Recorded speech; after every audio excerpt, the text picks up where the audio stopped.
नमस्कार, बहुजन टीवी देख रहे हैं आप और मैं हूं आपके साथ पूजा।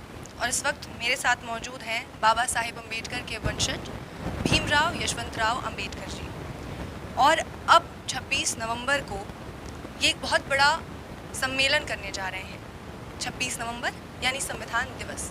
संविधान दिवस के दिन भारतीय संविधान के गौरव के रूप में किस तरीके से देश भर में जो स्थितियां बन रही हैं, चाहे वो कानून व्यवस्था को लेकर हो या संविधान के पालन को लेकर हो, लगातार सवाल उठ रहे हैं। उस पर इन्होंने एक सम्मेलन का आयोजन किया है और आज उसी पर हम बात करेंगे और उसके साथ ही उत्तर प्रदेश की राजनीति और आने वाले चुनावों पर भी इनकी राय जानेंगे। तो सबसे पहले बहुत स्वागत है आपका भीमराव जी।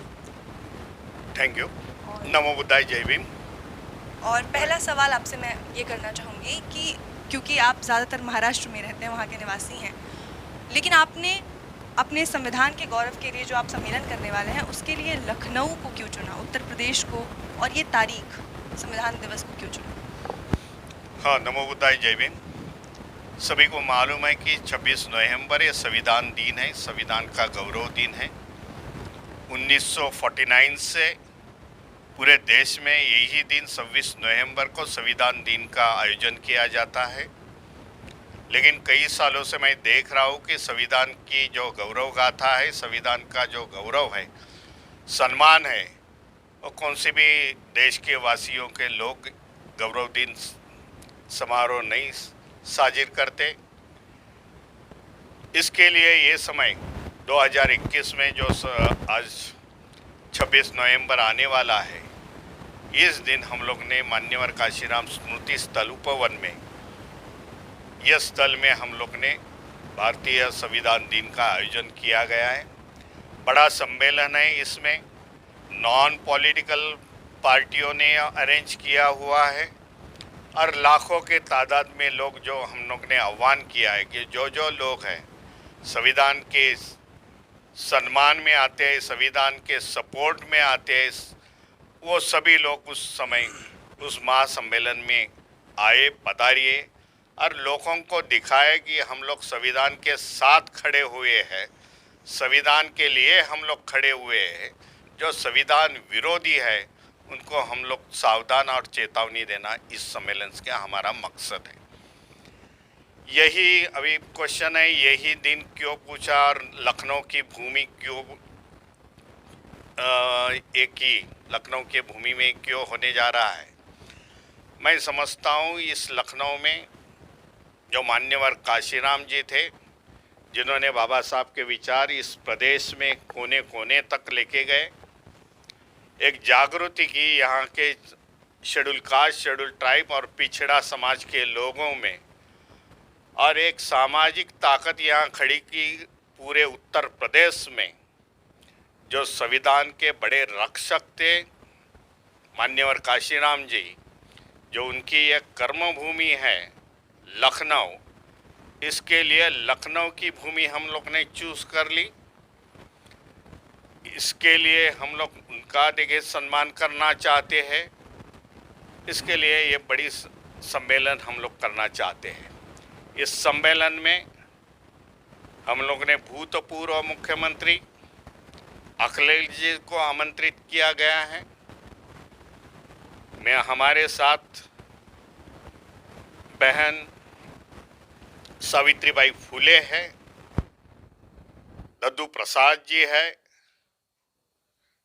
भंते जी है, सुमित रत्ना जी है, और कई छोटी छोटी पार्टियां जिन्होंने आप हमारे यहाँ आके एग्री कर लिया है कि हम संविधान के साथ है। सभी को हम लोग आमंत्रित उस मंच पर कर रहे, एक पूरा मैसेज देना चाहते हैं, ना ओनली उत्तर प्रदेश पर पूरे देश भर में। भाई इस सरकार ने जो केंद्र में बैठी है, कुछ स्टेट में बैठी है, यह सरकार संविधान की छेड़ाछेड़ी कर रही है। बाबा साहब का संविधान की इम्प्लीमेंटेशन बराबर नहीं हो रही है, एट्रोसिटी ज़्यादा है। इसके लिए ये चेतावनी की बात है। हम लोग का प्रयोग रहेगा इस संविधान सम्मान, संविधान गौरव रैली से, भाई सामान्य लोग संविधान के साथ खड़े हो जाए, अपना हक और अधिकार सुरक्षित रखे। ये हमारी सोच है। आपने कहा कि ये गैर राजनीतिक दलों द्वारा चलाया जाने वाला एक सम्मेलन या रैली जो भी आप कर रहे हैं वो होगा, लेकिन यहाँ पे आपने समाजवादी पार्टी के अध्यक्ष को भी आमंत्रण दिया है। उसके अलावा छोटी छोटी बाकी पार्टियों की आप बात कर रहे हैं। हाँ, सावित्रीबाई फुले को भी आपने निमंत्रण दिया है। तो ऐसे में ये अराजनीतिक कैसे होता है? यहाँ पे राजनीतिक दल भी सम्मिलित है। ये राजनीतिक दल के अध्यक्ष है और वो भी वहां रैली में हाजिर होने वाले, लेकिन राजनीति के बात उस मंच पर कोई बोलेगा नहीं, किसी पर भी टीका टिप्पणी करेगा नहीं, पार्टी के भाषा करेगा नहीं। ये हम लोग का उद्देश्य रहा है। बात रखी जाएगी उस मंच से तो संविधान के बारे में ही रखी जाएगी। संविधान कैसा सक्षम हुए वो देखा जाएगा। सरकार की उनिमा क्या है, संविधान में कैसा वायोलेशन ये कर रही है ये सरकारें, उसी की बात हम लोग रखेंगे। और मैसेज जाएगा ये सभी लोगों से कि भाई आने वाले समय में संविधान के साथ चलना है तो ही तुम्हारा स्वातंत्र, तुम्हारा हक अधिकार सुरक्षित रहेगा। यही बात हम लोग इस मंच पर रखने चाहते हैं।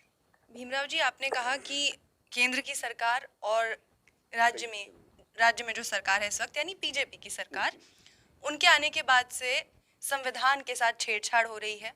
कानून व्यवस्था आपने कहा कि उसके साथ छेड़छाड़ की जा रही है। तो अगर आप उन पे ये इल्जाम लगा रहे हैं तो इसके पीछे कुछ कारण होंगे, कुछ ऐसी स्थितियां आपने देखी होंगी जिनका आप विरोध कर रहे हैं, उन पर आप प्रकाश अगर डालना चाहें।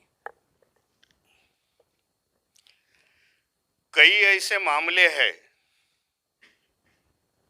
जिसमें संविधान की छेड़ाछेड़ी की है, लेकिन एक कॉमन पीपल के सामने, सामान्य लोगों के सामने नहीं आती। दो उदाहरण देना चाहता हूं इसका। कोरोना की महामारी पूरे देश में थी जो 18-19 महीने चली।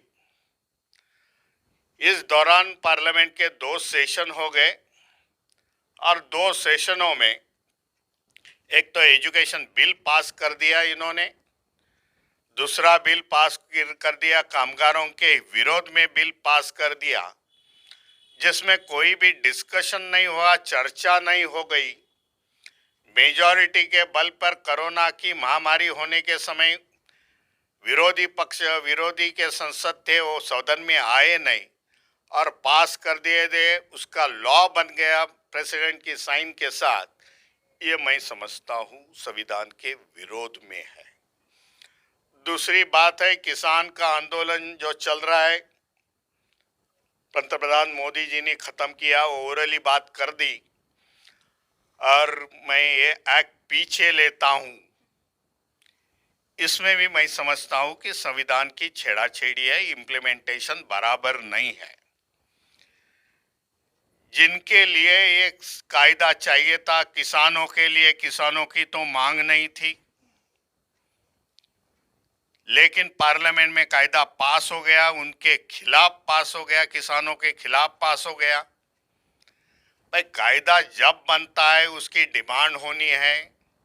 जो एग्जिस्टिंग कायदा है, कानून है, उसमें कुछ कमियां हैं, उसमें इम्प्लीमेंटेशन होता है पार्लियामेंट में डिस्कशन होके।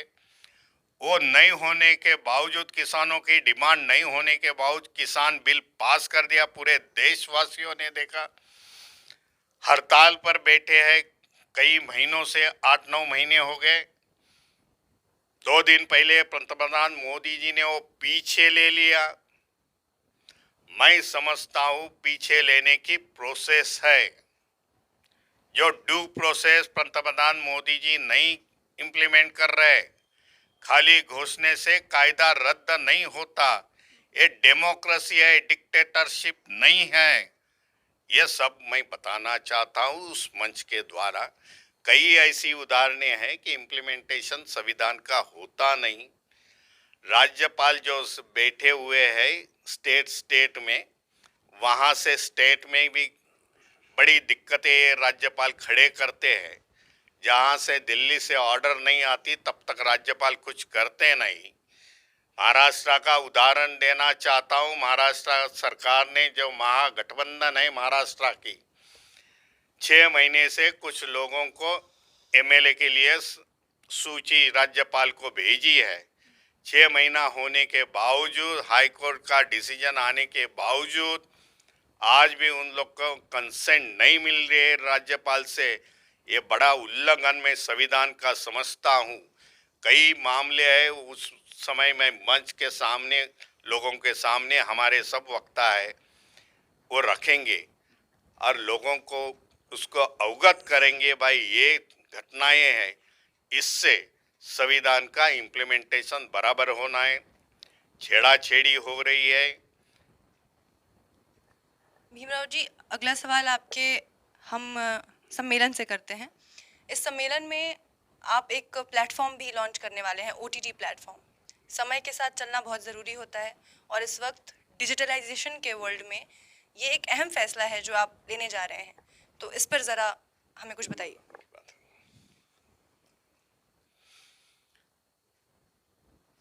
पिछले 10 सालों में मैं देख रहा हूँ कि जो मीडिया पर्सन्स है, प्रिंट मीडिया है, वीडियो मीडिया है, मीडिया पर काफ़ी पाबंदी आ रही है। मीडिया सेंसर हो रहा है, कोई खुल के बात नहीं कर रहा है। सरकार के खिलाफ बात होती है तो उसकी ट्रांसफ़र होती है, उसकी नौकरी चली जाती है। जो एंकरिंग कर रहे हैं उसकी है। कई उदाहरणें हैं। सरकार के खिलाफ बातें अखबार में नहीं आती है। इसके लिए हम लोग ने सोचा, और हम लोग की बात तो अलग है, जो दलित है, बौद्ध है, पिछड़ा है, उन लोग की बात तो ये मीडिया में कभी आती नहीं। समय के साथ चलना मैं जरूरी समझता हूँ। भाई हम लोग किसी के पास हमारी न्यूज़ लेके नहीं जाते, तो हम लोग ने डिसाइड किया है कि हमारा खुद का ओटीटी प्लेटफॉर्म तैयार करें और 26 नवंबर से वही प्लेटफॉर्म से संविधान दिन गौरव यात्रा में हम लोग घोषित करेंगे। दी लोटस नाम का एक हमारा ओटीटी प्लेटफॉर्म हम लोग चंडीगढ़ से इसको लॉन्च करने वाले हैं। उसमें से हम लोग राजनीति, समाज नीति, धम्म नीति और सभी प्रोग्राम, जो एंटरटेनमेंट के प्रोग्राम हैं, जो हमारे बच्चे हैं, अच्छे कलाकार हैं, जो ड्रामा करते हैं, गाते अच्छे हैं, उन लोग के लिए स्पेस उस ओटीटी प्लेटफॉर्म से हम लोग देंगे। एक ही समय 56 कंट्री में ये ओटीटी प्लेटफॉर्म के जो प्रसारित होने वाले कार्यक्रम है लोग देखेंगे। हमारा स्वतंत्र मीडिया हम लोग का तैयार करने का ये समय आ चुका है और वो 26 तारीख को हम लोग लॉन्च करेंगे। भीमराव जी, आज के संदर्भ में अगर मैं देखूं तो आजकल जितनी भी राजनीतिक पार्टियां हैं उनके पोस्टर पे बाबा साहेब की तस्वीर आ गई है, चाहे वो किसी भी विचारधारा से संबंधित हो, लेकिन उनके पार्टी में बाबा साहेब की बात जरूर होती है, उनका सम्मान जरूर किया जाता है, उनकी बातें वो जरूर करते हैं, लेकिन उनकी विचारधारा उसको मारने की लगातार कोशिश की जा रही है। और जिसके लिए वो लगातार लड़ते रहे, दलितों की, बहुजनों की आवाज़ को उठाने के लिए, उन्हें मजबूत और आर्थिक सबलता देने के लिए, सक्षम बनाने के लिए, उस ओर कितना काम हुआ है और उसके लिए आपको क्या लगता है कि इस समय कौन ज़्यादा जिम्मेदार है? ये जो समय चल रहा है, जो 2020 का और बाबा साहब का पर्व मैं बोलता हूँ, 2000 के समय नए सालों के साथ, नए शतकों के साथ 2000 के, तभी मैंने बात रखी थी कि ये जो ईयर चालू होगा वो बाबा साहब का ईयर होगा, क्योंकि बाबा साहब की विचारधारा पूरे देश भर में फैल गई है। विचारधारा के साथ बाबा साहब का साहित्य जो हमारे पास था, महाराष्ट्र गवर्नमेंट को बता के हम लोग ने उसकी राइटिंग एंड स्पीचेस से 24 वॉल्यूम्स हम लोग ने प्रसारित करे महाराष्ट्र गवर्नमेंट से, और वो कई भाषाओं में हम लोग ने बोला ट्रांसलेट करके उसके अवेलेबिलिटी वेरी चीप रेट में लोगों के सामने जाए। उसका अक्सर हो गया कि सामान्य लोगों को कई चंद पैसों में, 50 रुपये में 500 पेज वाली बुक्स आज अवेलेबल हो गई। हम लोग ने उसमें कोई रॉयल्टी ज़्यादा नहीं ली है और उसके वजह से बाबा साहब के विचारधारा सामान्य लोगों को अवगत हो गई, विशेषता पिछड़ा और समाज के लोगों में, विशेषता महिलाओं में, जो नीचे जाति की है ऊपर कास्ट की है, उसके बताया, उसमें समझ आ गया कि यही महामानव है, बाबा साहब के वजह से हम लोग को अधिकार मिला है। और सब अभी मैं देख रहा हूं कि सब समाज के लोग, सब धर्म के लोग बाबा साहब ढूंढते हैं, बाबा साहब ने हमारे लिए क्या लिखा है। इसके वजह से आज ऐसा पोजीशन आ गई कि कोई भी राजनीतिक पार्टियां हो, समाज नीति की पार्टियां हो, धम्म नीति की पार्टियां हो, बाबा साहब को अवॉइड करते समय नहीं चल सकती, बाबा साहब के विचारों के साथ चलती है। इसके लिए उसके पोस्टर में, उसके मैनिफेस्टो में बाबा साहब की तस्वीर रहती है, बाबा साहब के विचार रहते हैं। अभी कितना इम्प्लीमेंटेशन करना है, क्या करना है, वो उनकी सोच की बात है। इसके लिए ये जो क्वेश्चन पूछा मुझे कि बाबा साहब की विचारधारा इंडिया में ही नहीं, तो इन लोग देश ने देखा कि बाबा साहब की विचारधारा यूरोप में चल रही है। यूरोप में बाबा साहब के पुतले खड़े हो रहे हैं, विशेषता यूनिवर्सिटी में बाबा साहब को जब सम्मानित किया, knowledge of, symbol of knowledge, वो सम्मानित कर दिया। इसके वजह से ये देख रहे हैं यहाँ की जनता, भारत की जनता, की बाबा साहब का सम्मान यूरोप में हो रहा है, सभी दुनिया में हो रहा है। मैं समझता हूँ ये बाबा साहब का सम्मान तो है ही, उसके साथ साथ ये भारत देशवासियों का भी सम्मान है। इस देश का पुत्र महामानव बन के उसकी सम्मानता पूरे देश में और पूरी दुनिया में हो रही है। तो 26 नवंबर को जो कार्यक्रम होने वाला है उसमें मंच पे जो लोग आसीन रहेंगे उनमें से एक भंते सुमित्रतन जी भी होंगे। तो भंते जी, आप तो लखनऊ की जो स्थिति है वो देख ही रहे हैं, आप किसानों के साथ भी लगातार खड़े रहे और लखीमपुर खीरी में भी आप गए। लखनऊ में ये कार्यक्रम होने के बाद से यहाँ की राजनीति में किस तरीके से बदलाव आने की संभावना है? 26 नवंबर को जो कार्यक्रम हो रहा है उसके परिप्रेक्ष्य में आपको बताना चाहता हूं कि आज देश भारत में जो 90% आज आबादी है, ऐसे हम 100% कहें तो उसके जो चेहरे पर चमक है वो भारतीय संविधान की देन है। अगर भारतीय संविधान हमें न मिला होता तो हमारे चेहरों पर चमक नहीं होती। हम IAS, PCS, जजेस, डॉक्टर, इंजीनियर, नेता, अभिनेता, व्यापारी, सन्यासी नहीं बन पाते। उसकी रक्षा, उसकी सुरक्षा और उसका इम्प्लीमेशन जो सरकारें नहीं सही से कर रही हैं उस पर ध्यान दिलाना और सरकार को ललकारना कि अगर तुम भी चाय बेचने वाले से प्रधानमंत्री बने हो, अगर तुम भी घंटा हिलाने वाले से मुख्यमंत्री बने हो तो इस संविधान की बदौलत बने हो, ये राजशाही की बदौलत नहीं बने हो, इस संविधान की बदौलत बने हो, लोकतंत्र की बदौलत बने हो। इसलिए संविधान अगर सुरक्षित है तो बहुजन सुरक्षित है, भारत सुरक्षित है, धर्मनिरपेक्ष भारत सुरक्षित है। इसलिए हर हालत में हम सब लोग लगे हैं, मिलकर के संविधान को बचाएंगे और उसको सुरक्षा करने का काम करेंगे। इसलिए बड़ा आयोजन किया जा रहा है। बहुत शुक्रिया सुमित्रतन।